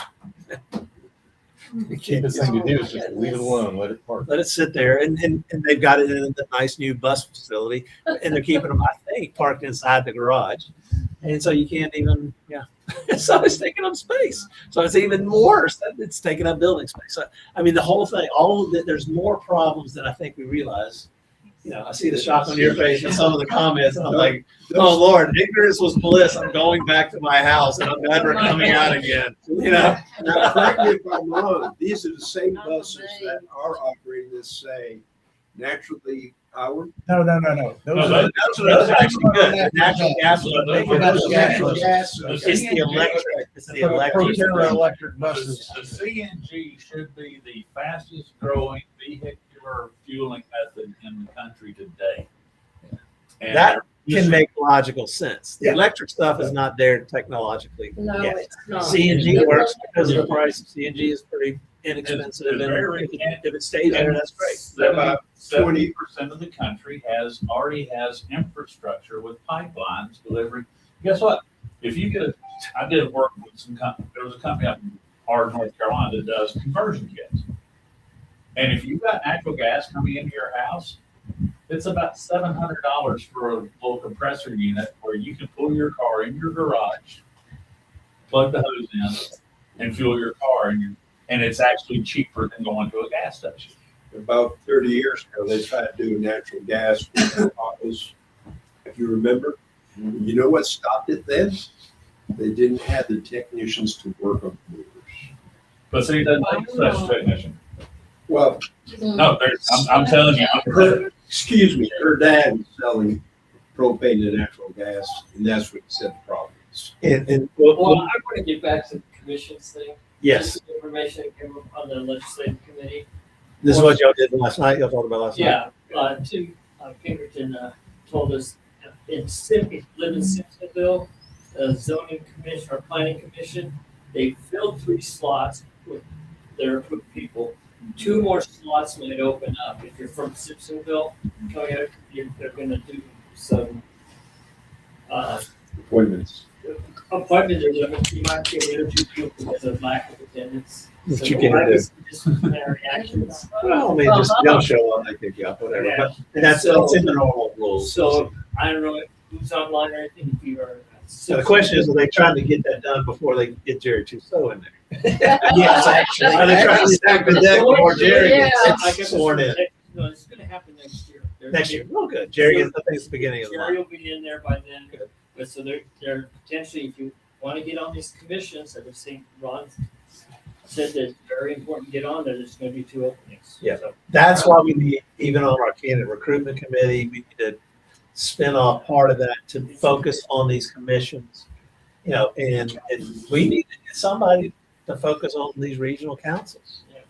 Yes, That's we the bill. do. And the part of the circle on that Don't help is Doc, don't. that the people that appoint the people to the commissions are the ones that got voted in for your city councils. Right. So it's just like judicial reform. Who's appointing the judges? The lawyers are going to practice reform. But I can sit on city council or county council, whatever, and be the biggest conservative you've ever seen. But then I'm sitting over here on this regional council, and I could be, handing out money, hand over fist, Backdooring the whole game. backdoor the whole game. Wow. And I think that's what happened. And that's why I was going to make that comment about Mike Burns. I've liked Mike Burns. I think we've all liked Mike Burns. You think he's a good conservative, all that kind of stuff.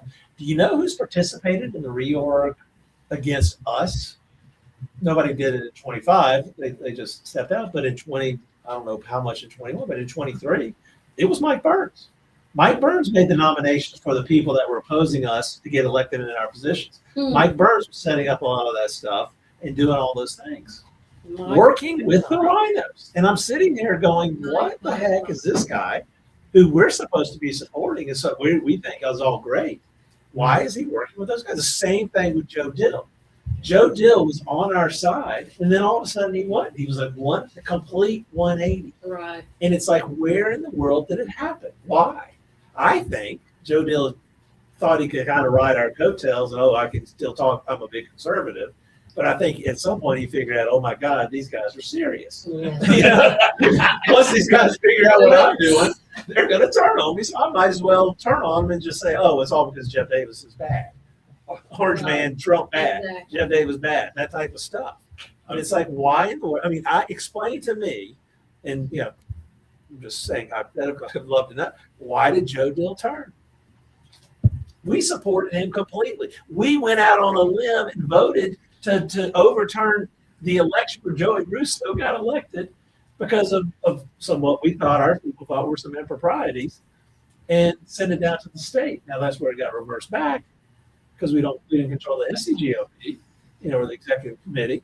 But I'm like, we stood behind Joe Dill to the hilt. Then all of a sudden Joe Dill's opposing us, and it's like, where did this come from? It would be interesting to know how involved the Appalachian Regional Council was in those electric buses.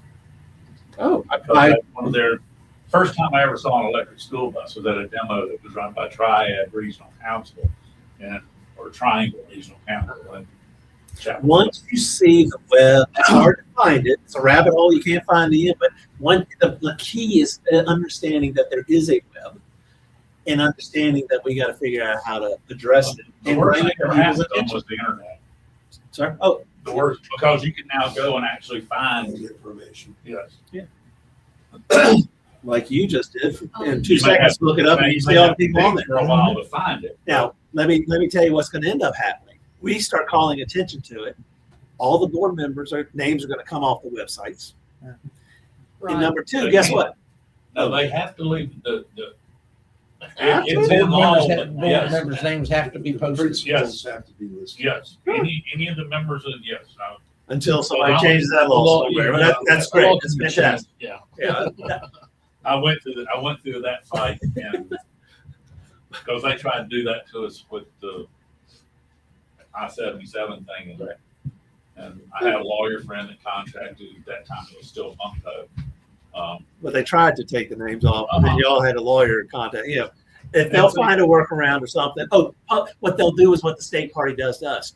We can't publish that out there because of fear, because of threats, because of public safety, because of this. That's why they would not publish the date, time, and location for the precinct redo over in Pickens, because they said, people are scared of threats.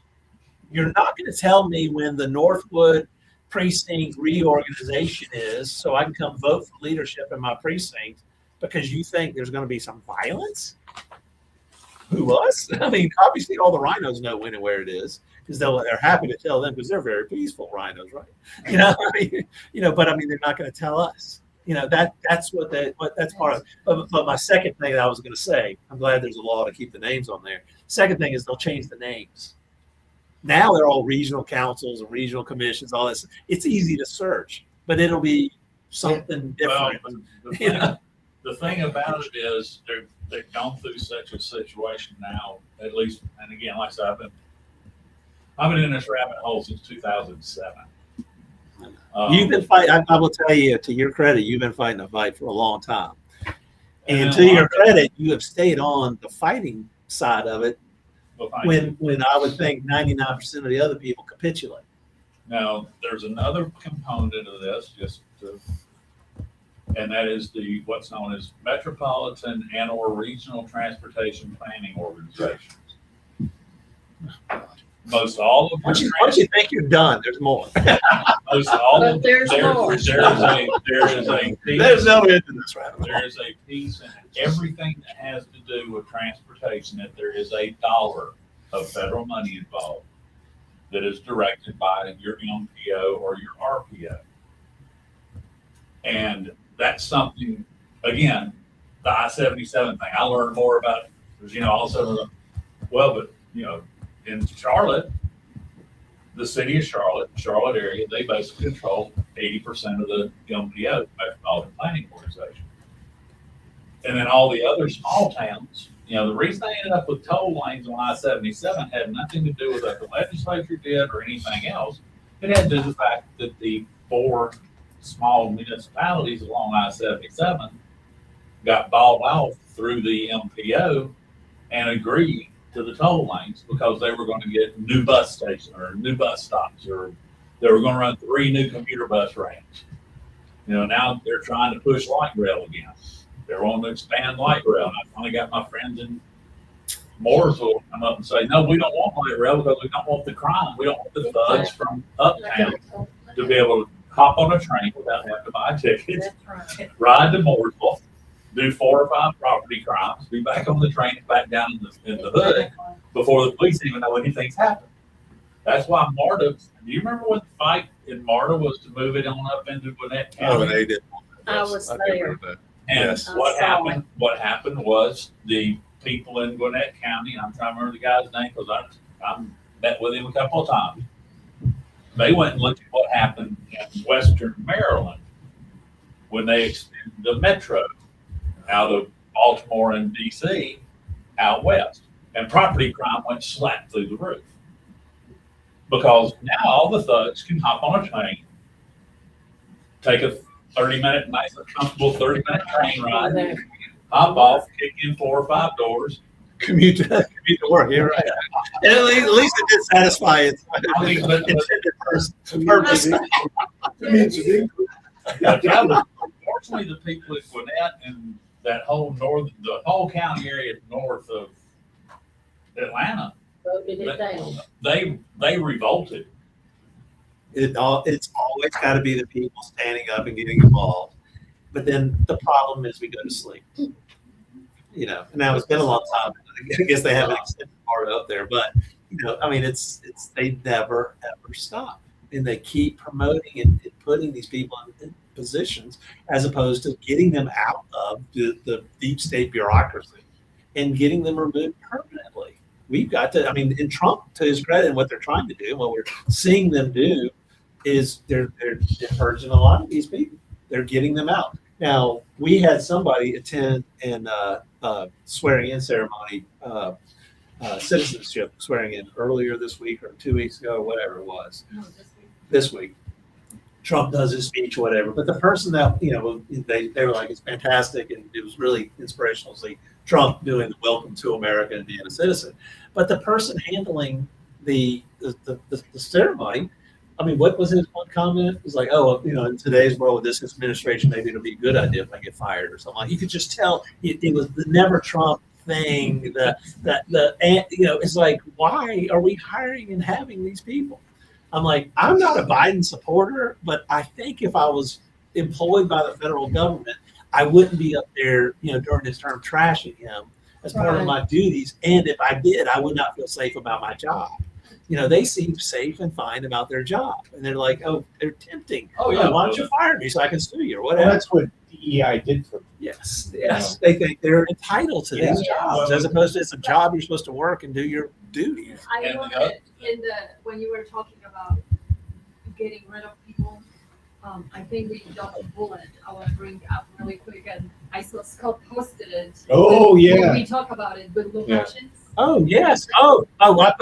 I brought it up to her. I don't know if you I posted it. saw this post and he I turned off the comments, and I think he turns off because of me, because I would have ripped into him.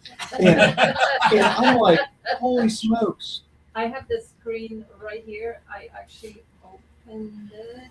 But because Lou it was Hutchins, hilarious. who Jerry Tusso beat, was on Simpsonville City Council. He makes a post in one of those Simpsonville Yeah. threads. What about you guys in Five Forks? What if we annexed Five Forks into Simpsonville? I was going to ask her about And it was like every comment was no, Yeah, yeah. no. And then there's another group, and I can't remember the gentleman's name, but he came here one day and I talked with him. I don't know where he came from. He was like coffee and politics, and I stayed to listen to him. But he had a plan about all that unincorporated Yes. area There as is a- Twin Rivers, Yes. something like that. Yes, And yeah, there's something they have a plan for something, but that's separate. That's Yeah, that's Five Forks totally- and all of them being Yeah. there. But this was Lou Hutchins, who sits Yeah, currently for the next month, I guess, on Simpsonville City Council, who we defeated, or Jerry Tusso defeated. yeah. And Lou, of course, blamed us for coming in there and defeating him. But I mean, he's literally so. I'm like, I almost wanted to post. This is why you were not reelected. You're so out of touch that you think that these people want to be annexed into Simpsonville. And now he's And trying what to get on about the county planning commission. Yeah. Well, you saw the post I put in there about his history with the Greenville Home Builders Association. Oh yes. I posted that.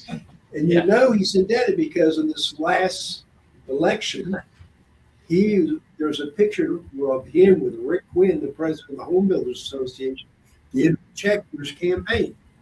Now, you think he's not indebted was- to the Home Builders Association? Today's another one. I think that was that him? Yes, Was that it? was him getting money from the Home Builders Association. Yeah, Rick Quinn is president of it. Yeah. I mean, so he's trying to get on a commission. Yeah, well, there are a lot of people right behind there saying that ain't gonna happen. But everybody was no. I did see one guy say H no. But nothing, there was nothing like crazy. And you know what Lou's first comment was? Oh, it was just an honest question. No foul language. We run, everybody be nice. I'm like, who's not being And nice? of course, the Other problem, than the fact everybody's saying no. and then the other problem is who runs that specific page. Oh, see, No, it's he's an admin on one of them because he was blocking all the no, comments. it's someone Jerry else. Tusso. I forget her name, but right, it doesn't matter who it is. But I've had constant issues with her where I'll post something. Well, we don't really want that, and it's not bad what I said. She just doesn't like it. Pat's her name. The same thing used to happen to us on the Change Greenville County website. Yeah. I don't think we ever posted, but it was somebody that was either not letting, one of the admins was not letting, it wasn't Amon Matthews, the same thing, but it was one of the admins was not letting our post on there or our comments. And it's like, there's 4 admins on there. I know Amon Matthews. I don't even know the other 3, but I mean, they were blocking us. Because once they let Because they were admin part in, of you that can't other- get rid of it without creating the group again. And so Well, there is a Well- difference between admins and moderators. Maybe it was one of the There's- moderators or something. One moderators admin- can you get rid of them. moderators you can- Yeah. But you ever let an admin in, they're there unless they They remove voluntarily themselves. did. Yeah.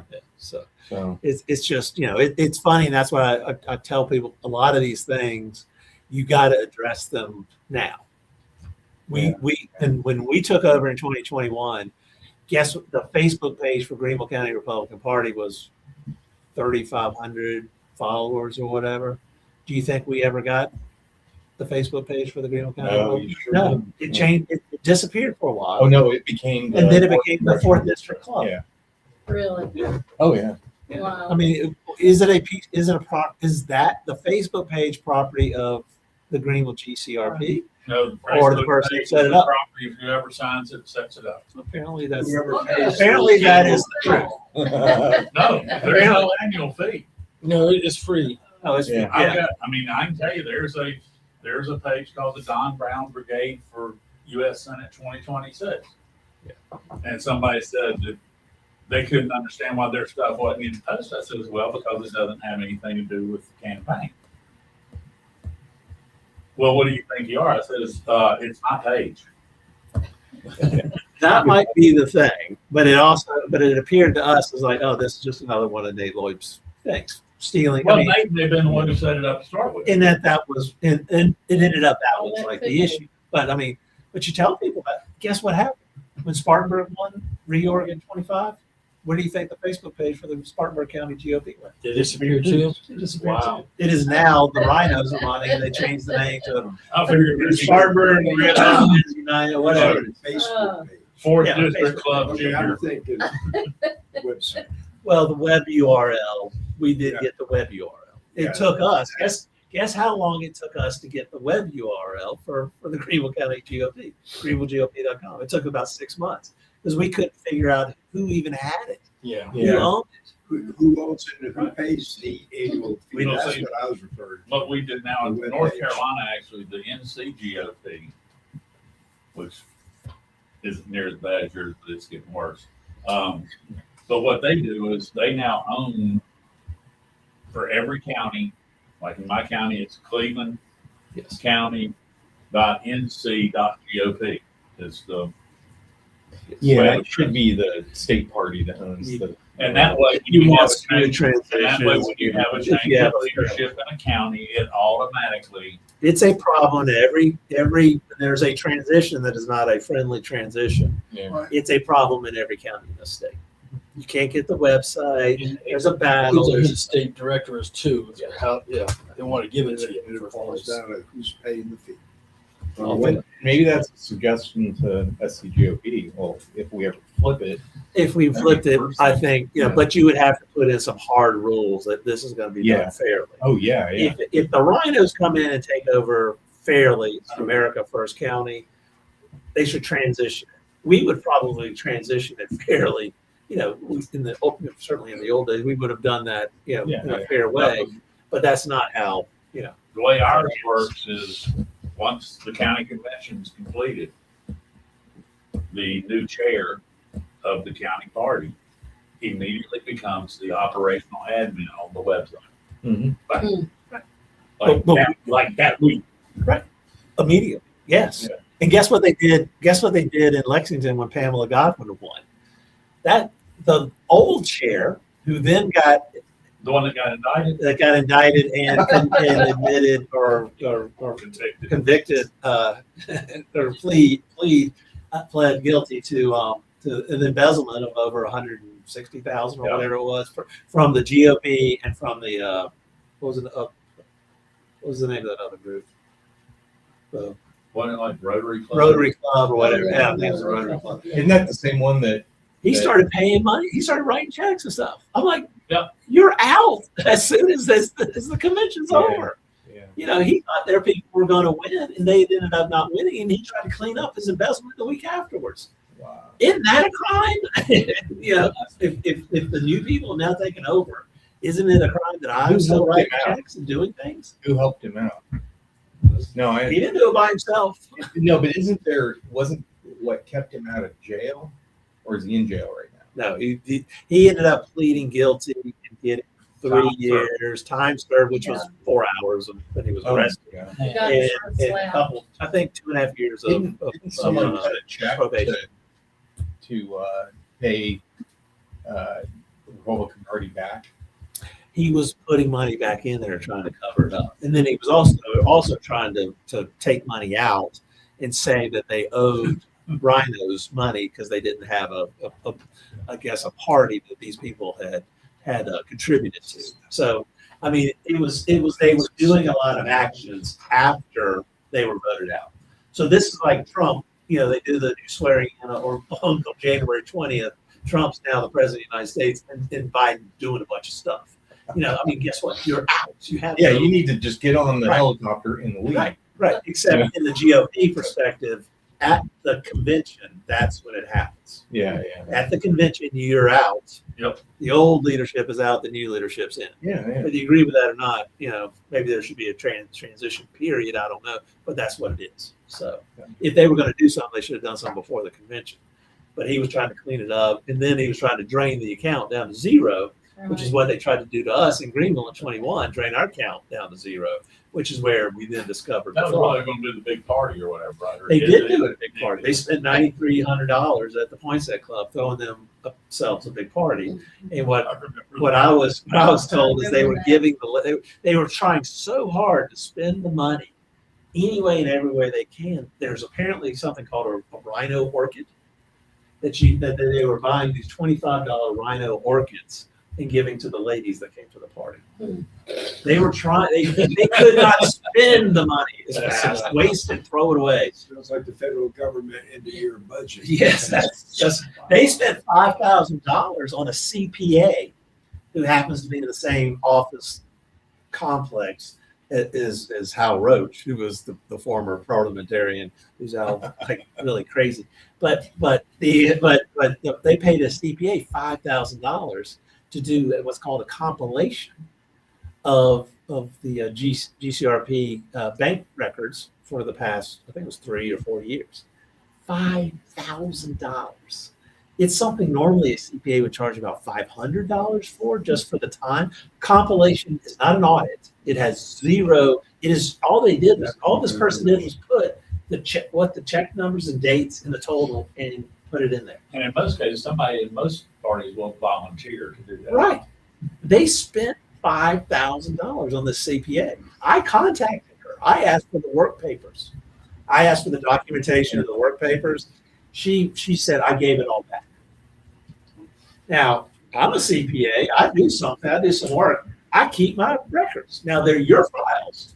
I have to give them back to you. So I give you copies and all that kind of stuff. I give it back to you. But you have to have proof of what But it I is. keep my records so I know and I can prove what my work product was. So I don't get sued. But this CPA says, oh, I gave everything back. I don't know a CPA on the planet that gave everything Including the back. 5,000. Yeah, she knew what it was. I'm like, my guess, this is my hypothetical. She got her 5,000 and kicked it back, to somebody somewhere or something.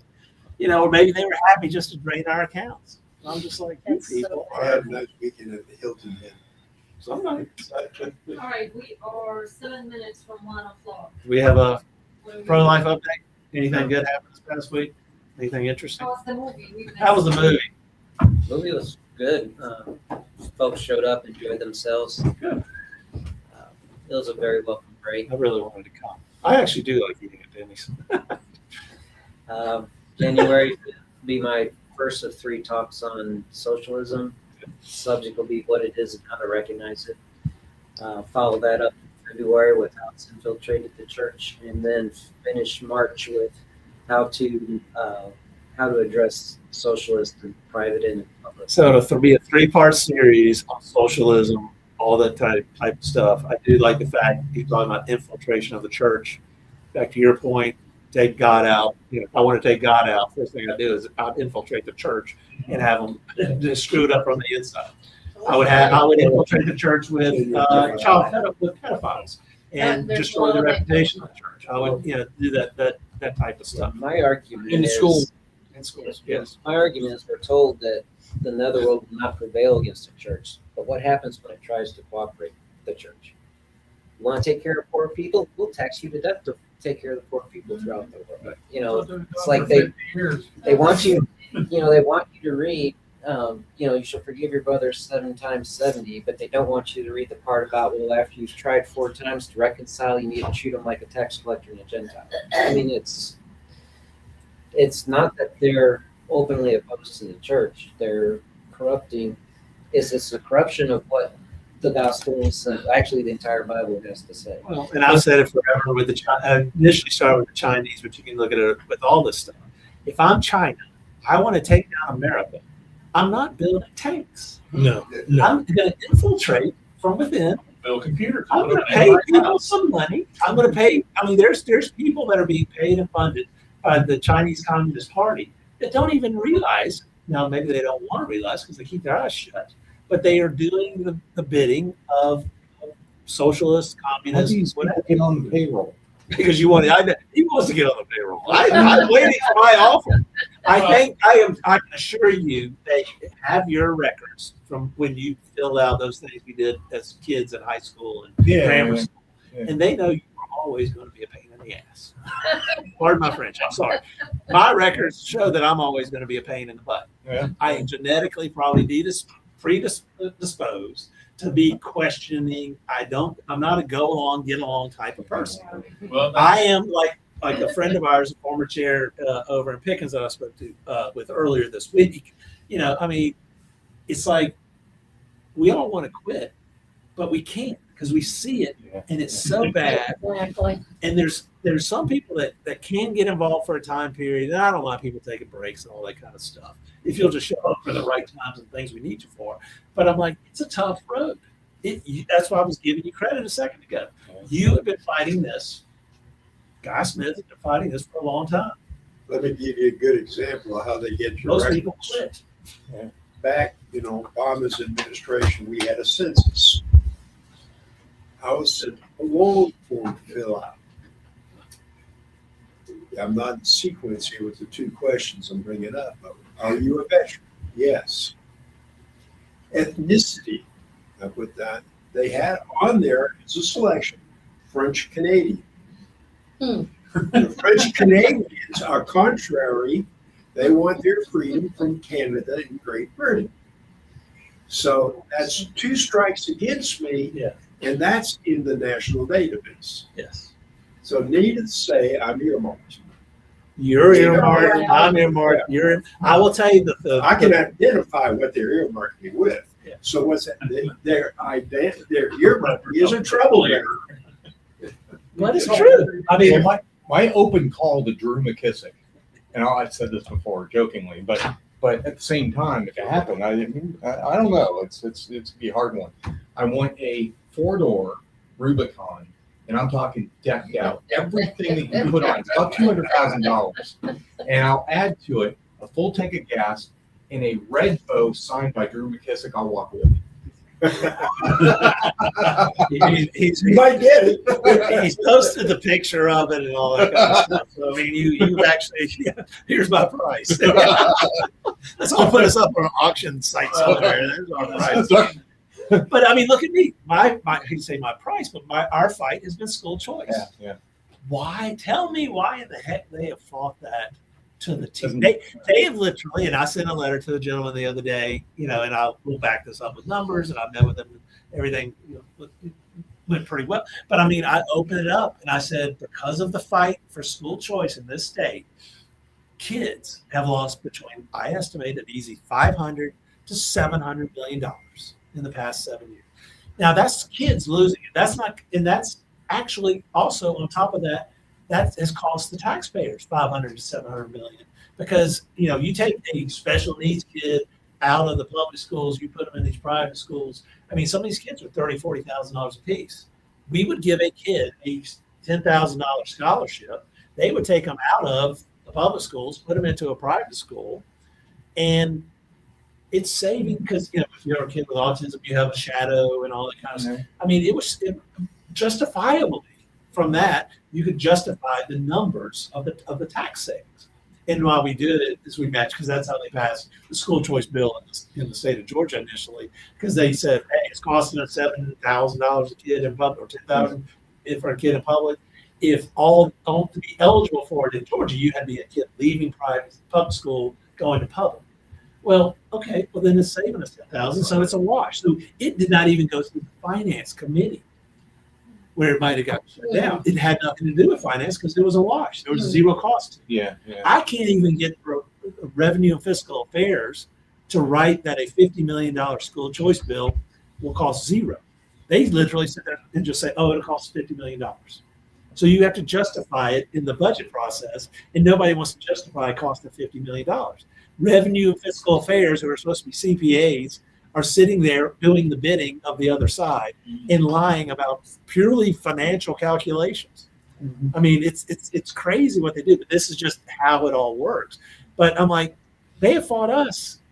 I mean, that's $500 to $700 million wasn't going in my pocket. It was going to kids. They screwed over kids. They screwed over the taxpayers in a similar amount, because of what?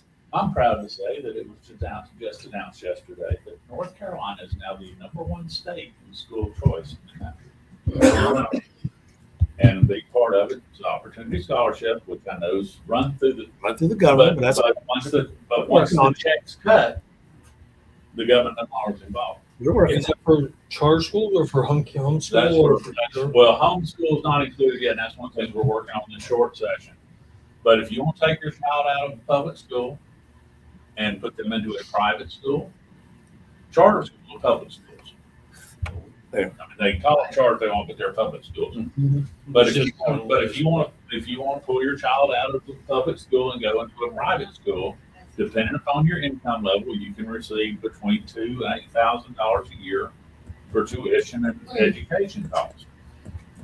And what's happening is, right now, the average in North Carolina, I believe the last number I saw was 14,200 a head per year in a public school. It's a lot. That's more than most private schools. We're at 17.5 for Montgomery County. We were spending 17.5. It's a lot. The state of New York came out this week and they said it was $34,000 a year. But what they found out is it's amazing how many of these particularly parochial private schools all of a sudden found a way that they could exactly match. Well, but and the thing about it is now they're starting to see test scores that are in some cases 20, 30 points above anybody in the public schools because they're not teaching them DEI, they're actually teaching them math and English and reading. Well, that's why the homeschool kids have been so successful. You can do a half day in a homeschool environment because they're teaching you stuff to learn as opposed. Not only that, you get to go on field trips and learn the real things that happen. And then the other big thing, everybody does know what Australia did this week. Yeah. They totally eliminated access to social media for anybody 16 and under. Wow. Well, we're doing that in every state in this country. Yeah.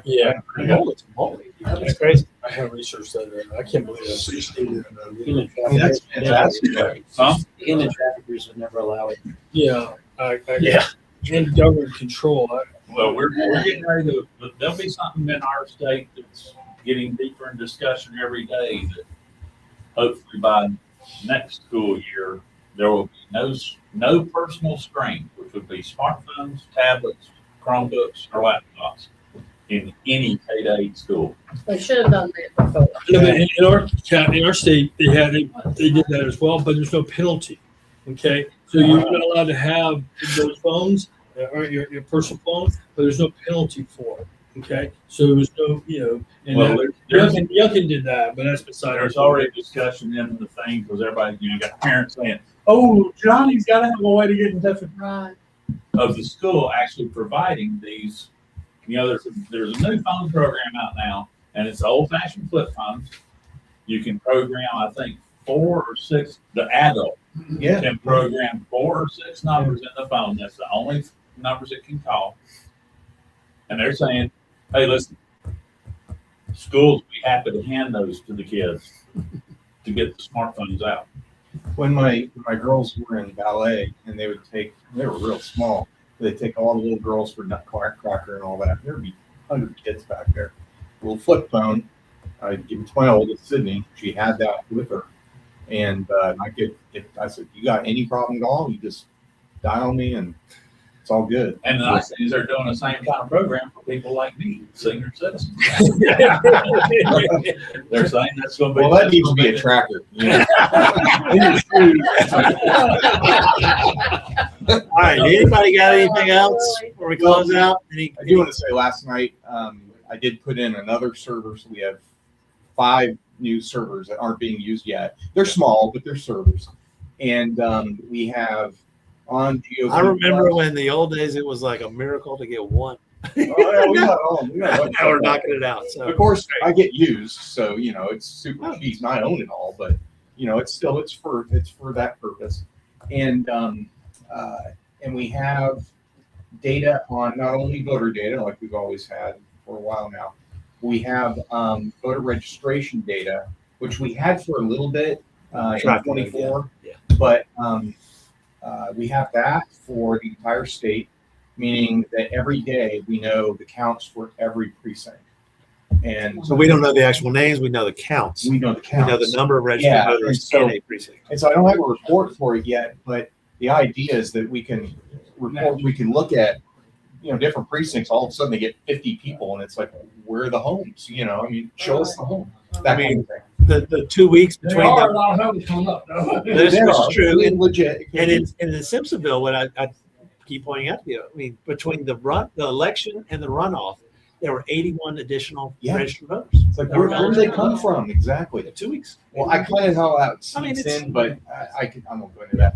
We also have zoning, county zoning, but it's in its infancy. It's starting, but when I say zoning, it's all the dockets. On that before you got it. Yeah, they're all the dockets for the zoning. Okay. you've We seen that? talked about the Appalachian, all that kind of Okay, stuff. got it, got it. What's going on to him when that stuff, what y'all are doing there. And I know you're just touching on it, but we can Yeah, yeah. combine all of that stuff together, get Oh, AI, yeah, read yeah, it, yeah.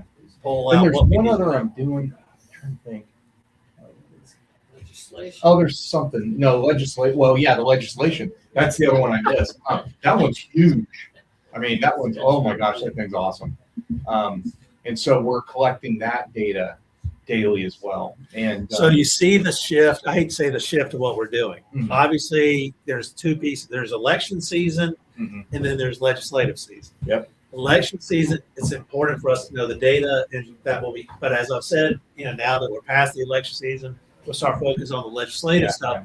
But it's still, to me, what number one, what I like focusing on, we got to delegate, separate all this stuff out. Yeah. But we got to keep following up on the voters and the voter data and the voter Yeah. canvassing, all that kind of stuff. So, But we can also take what we're learning and apply it to the legislative. so piece. the goal, the next target for me that I want like badly is pull in all the zoning, city. We can do it for the state, but we'll focus on Let's Greenville. focus on But the entire county, any city in it, all the zoning, and then start looking at what the bad zones are.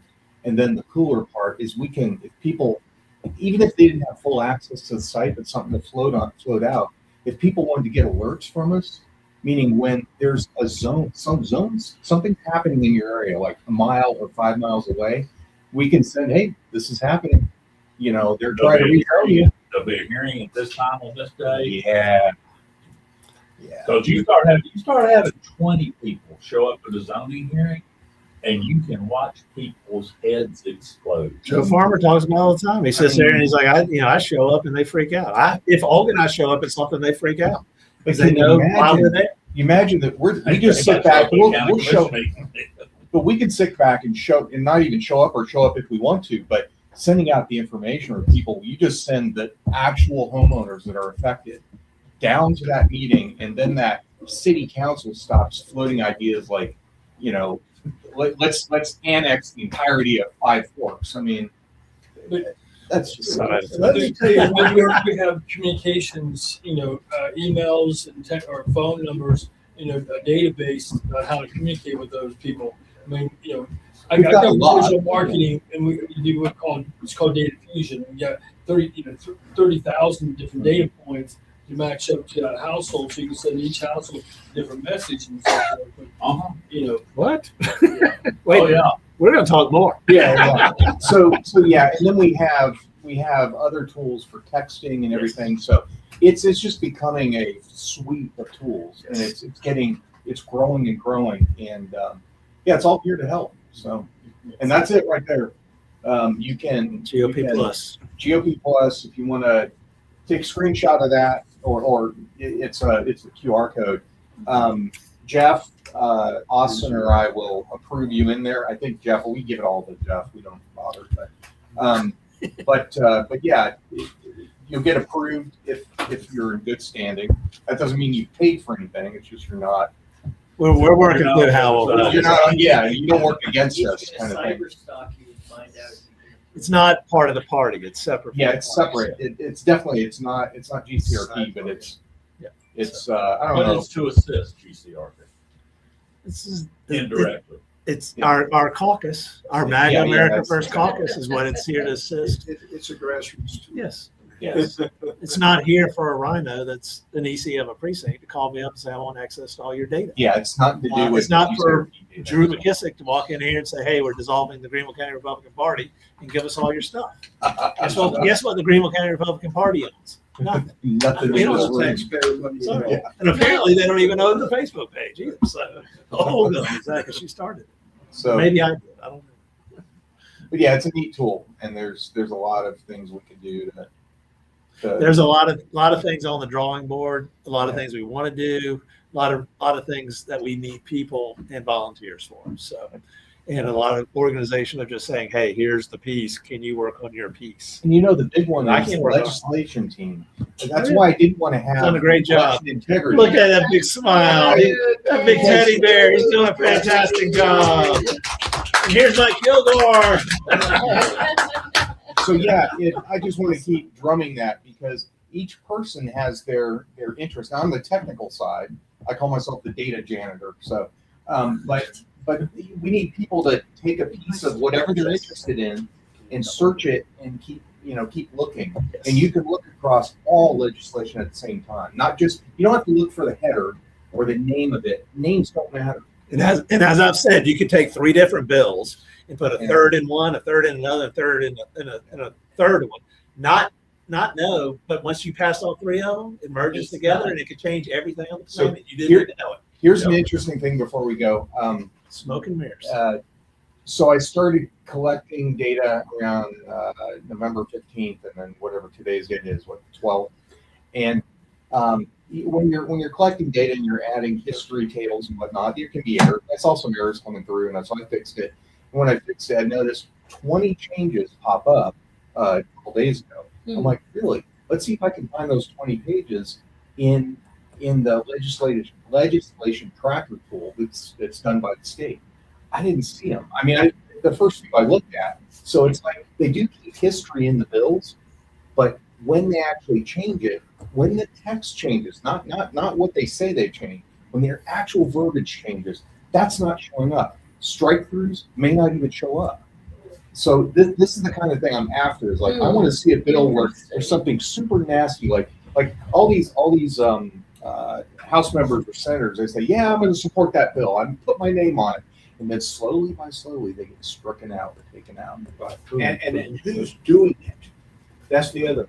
And that's not tagged, I bet. Is it who's responsible for each change? And it's the deep state, it's the legislative, it's the bureaucrats that are back there. They're doing it. And that's who we're really fighting. I mean, and it looks legit. Like if you go to the website, it shows you history and all that. When things officially change, but I'm saying I'm collecting the text. I'm comparing the text daily.